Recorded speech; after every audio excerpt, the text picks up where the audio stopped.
Welcome to the Real Estate Espresso Podcast, your morning shot of what's new in the world of real estate investing. I'm your host, Victor Menashe. This is the weekend edition where we interview notable people from the world of real estate investing. Today is no exception. We have a great guest all the way from St. Louis, Missouri. Welcome to the show, Jimmy Vreeland. Hey, Victor. How you doing? Great to have you here. Jimmy, you were last on the show a couple of years ago, and lots happened in the marketplace since then. But maybe for the folks who haven't met you yet, perhaps give a little bit of your backstory and how you got to this point in your journey. The quick story is that I used to be an Army Ranger. I read Rich Dad, Poor Dad while I was in Iraq in 2005. I started buying houses from a war zone. 2005, left the military in 2008 with probably 6 houses. Then following the Rich Dad, Poor Dad thing, I went into corporate sales because Kiyosaki said next thing you need to do is learn how to sell. Did corporate sales for 8 years and just kept buying 2 houses a year. Then I transferred my sales skills into raising money and then left my job in 2016, bought 60 houses in 2015 and 16. And then I kind of had a beachhead to start kind of doing real estate on my own. And since 2017, we've been doing done for you service where we will find houses, fix houses, and manage houses for the long term for high net worth individuals and people looking to invest in real estate passively. Fascinating. So what was it about, because people that go into this business typically looking to do this at scale, they often target commercial. Why the single family home route? It just fit my personality a little bit more. And then commercial is great, especially when you want to deploy capital quickly. But I always wanted to be an A-share partner. And so I never wanted to, I do have passive investments. I never wanted to be a B-share partner. Fascinating. And so I think it was Warren Buffett in the wake of '08 who said, if I knew how to manage it, I'd go out and buy a couple 100,000 homes. And that inspired a few folks like Blackstone Group to say, well, maybe we can manage it.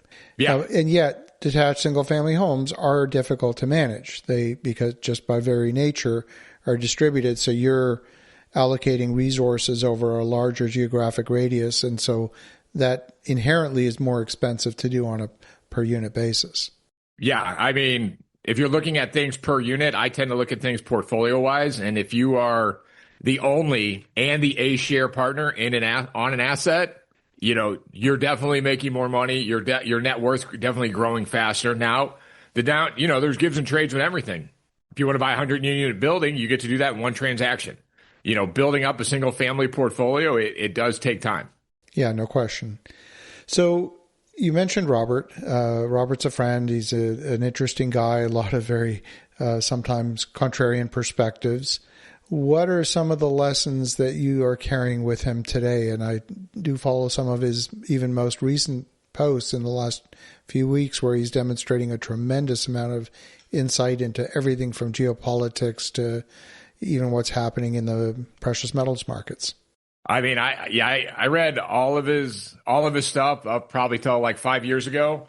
I definitely see macroeconomics the same way he does. I don't think I'm necessarily as pessimistic as he is. And then, I mean, you got to learn how to sell if you want to be wealthy. That's one lesson I took from him. Where I think I've kind of veered off is the cash flow equals expenses. You're wealthy. I don't necessarily agree with that anymore. Like that's how I got started in this game. And it's true, but then it's not true. And I think it causes people who aren't in the game to set their targets really small that, I'll just have $1,000 of expenses and I have $1,000 of cash flow. I'm rich. Like that's not true. Well, absolutely. That you're right. So how would you say that your philosophy deviates? I mean, I think it's like, the whole thing, you can't eat equity, right? Right. But you can borrow against it and then you can sell it one day. So I think to be wealthy, it's a matter of certain sophistication of how much cash flow do I have? How much net worth do I have? How much equity do I have? How much of a liquid reserve do I have? And it's like you're triangulating liquidity, cash flow, and net worth. You're squaring because I'd also put in then risk in how you're growing your wealth. And so to say, I hear the great debate. It's like invest for net worth, invest for cash flow. It's like the reason there's that debate is because you need both. Yeah, no question. And where a lot of folks got caught is with an investment thesis that made assumptions about the status quo.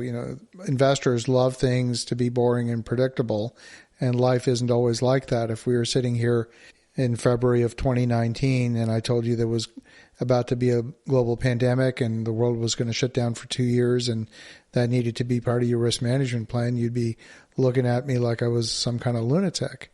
And yet, here we are.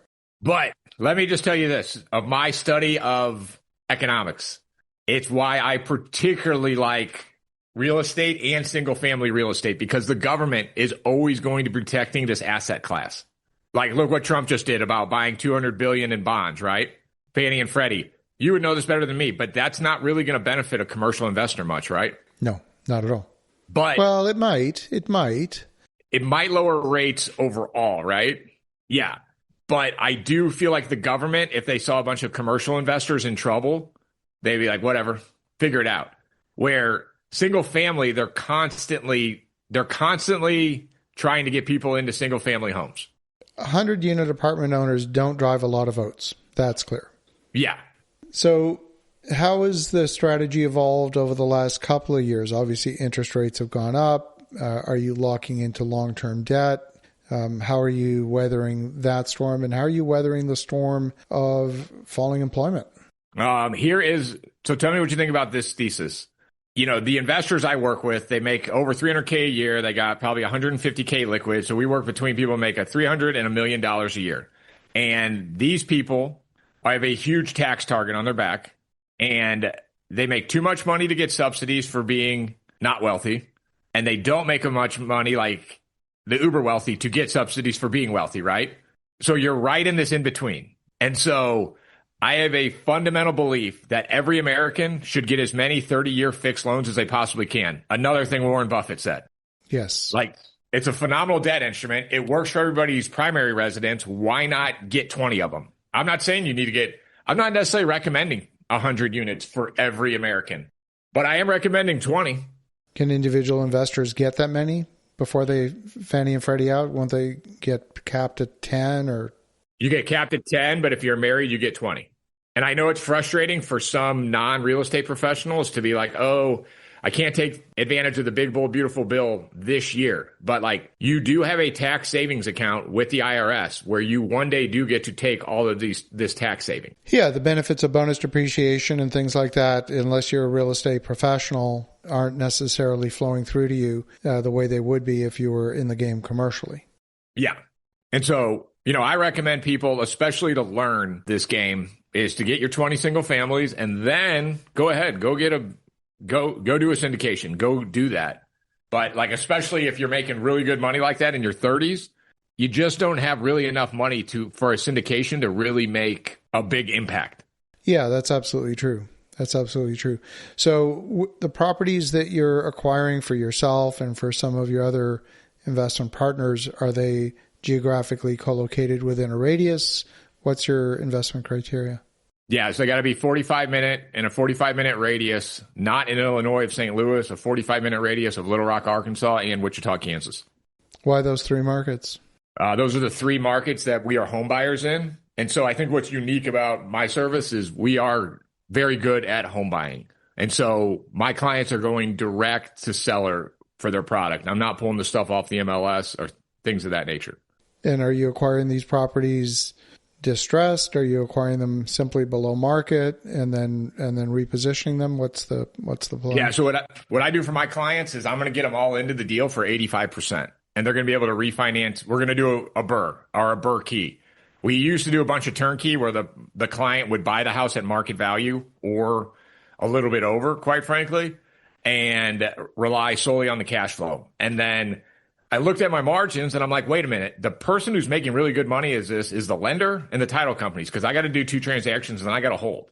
And so most of my clients, like, they have too much cash. They're worried about inflation. They don't need to borrow. So they just buy the house from me cash and then refi out the majority of their cash in 4 months. And so it extends their capital base a lot farther. We're doing basically $200,000 houses. So a $200,000 turnkey, your down payment's like $50,000. A BRRRR key, your down payment is now down to $20,000. And so you can get a lot more bang for your buck with BRRRR keys. And you're walking into like $30,000 of instant equity on each house. Yeah, makes a lot of sense. And then from what's the hold period? Are these folks holding them long term? Are they? Yeah, 10 years. Is part of the investment thesis any market appreciation or strictly the front end forced appreciation and the cash flow? You start with your front end forced appreciation. I would say assume 3% appreciation for 10 years. Assume we're going to raise the rents 3% a year. And so that 10-year hold on a $20,000 investment, like the rates of return are very appealing. Yeah, they're very strong. And then a lot of people, I'm working with real estate agents who are making really good money on either coast. They are real estate professionals and they are getting, whatever they have into the house, they are essentially their down payment, they're getting back in taxes. Oh, absolutely. With the bonus appreciation for sure. Yeah. Yeah. Yep. No question. And because that obviously this year went back up to 100% inclusion rate where it was previously declining 80, 60, 40, 20. Yeah, I know for me personally, it's a game changer, tax-wise. Yeah, no question. Well, Jimmy, if folks want to connect, if they want to learn more, what's the best way? I would say Instagram or YouTube, just my name, Jimmy Vreeland, V as in Victor, Reeland. Just DM me there, and that's where I connect with a lot of people. Fantastic. Well, Jimmy, great to connect as always. And for the listeners at home, definitely connect with Jimmy Vreeland on Instagram and, on social media. The links will be in the show notes. And in the meantime, have an awesome rest of your weekend. Go make some great things happen. We'll talk to you again tomorrow.